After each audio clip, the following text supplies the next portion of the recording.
தீர்வு கிடைக்கும் சொல்லிட்டு 2 பேரும் பேசி சந்திச்சாலே ஒரு தீர்வு கிடைக்கும் சொல்லிட்டு 2 பேரும் அமர்ந்து பேசி முடிவு பண்ணலாம், இதுக்கு நிரந்தர தீர்வு கிடைக்கும் அப்படின்னு சொல்லிட்டு சொல்லிட்டு வராங்க சார். தேர்வு எல்லாத்துக்கும் தேர்வு இருக்கு, தேர்வு இல்லாம எதுவுமே இல்லை. அதனால தேர்வு கிடைக்க வேண்டும் நீங்க விரும்புறீங்கல்ல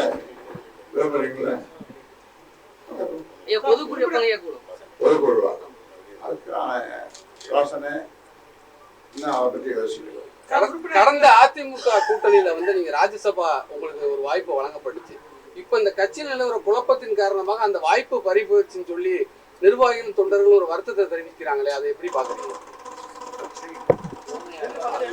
உங்ககிட்ட தெரிவிச்சிருக்காங்க நினைக்கிறேன், எனக்கு காதுக்கு வரல. நீங்க சொல்லுங்க.